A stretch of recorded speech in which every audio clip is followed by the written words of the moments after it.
This is A Course of Love, reading 94. We are going into the chapter, Freedom of the Body, but we'll first read from the last paragraph of the chapter called The Intersection. This intimacy itself will allow you to see yourself as an integral part of all that exists within your world, rather than as the small and insignificant personal self you generally accept as yourself. By eliminating the personal, the universal becomes available. As the universal becomes available, you will have no desire for the personal. Even so, you will find that you consider your individuality or uniqueness is very much intact, but that it is different than what you have always imagined it to be. You will find that you fulfill a grand purpose and have a wonderful part to play in a grand design. You will not feel cheated by losing your separate self. You will feel free. The freedom of the body. Knowing and love are inseparable. When this is realized, it is obvious that love is the only true wisdom, the only true understanding, the only true knowing. Love is the great teacher, and your loving relationships, the means of learning love. The lessons learned from love will go a long way in assuaging your remaining fears about the loss of your individuality that you believe will accompany the loss of your separated self. For as each of you has found, as you have loved one another, the more you love and long to possess a loved one, the more you realize that your loved one cannot be possessed. While in a love relationship, the greatest knowing is sought and, with willing partners, attained. One's partner in such a relationship still transcends complete knowing. The relationship becomes the known. While it is your nature to seek for more, it is also the nature of life to exist in relationship and to become known through relationship. This is how knowing comes to be. Knowing through relationship is not a second-best situation.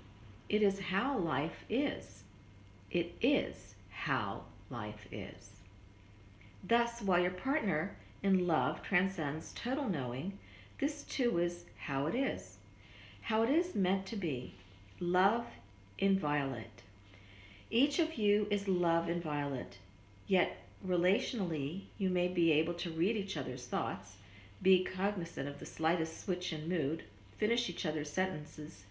You know the other would lay down his life or her life for you, rise to any occasion on your need, share your every fear and joy. Non-partnered love also shares a knowing through relationship. The loved one may be on the other side of the country, separated by distance or previous choices, or past hurts, and yet a relationship continues. In both partnered and non-partnered love relationships, the one you come to know, the only one who does not transcend total knowing, is yourself, with a big S. The same is true of your relationship with God. As in any love relationship, the desire to know God can be all-consuming, yet, while God transcends knowing, your relationship with God is how you know both God and yourself.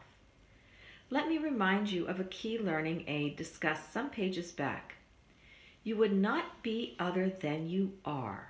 No matter how much you grow to love another, the love does not cause you to want to be the other person.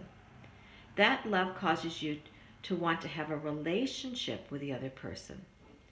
This should tell you something about the nature of love. That was reading 94. And these books here, I've written Being a Process, Peace, Discovering Life's Harmony Through Relationships, and The Dragon Adventure.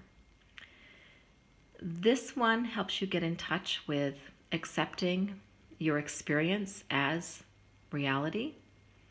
The second one, Peace, really gets into unfolding your inner wisdom through relationships, and it's a workbook.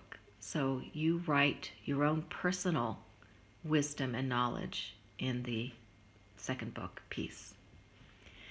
Take a big breath in. Just let everything melt away as you exhale. Allow yourself to be empty. And continue to breathe, focusing on your breath in silence, stillness. And let your relationships, your life, teach you in expanding love. Enjoy today.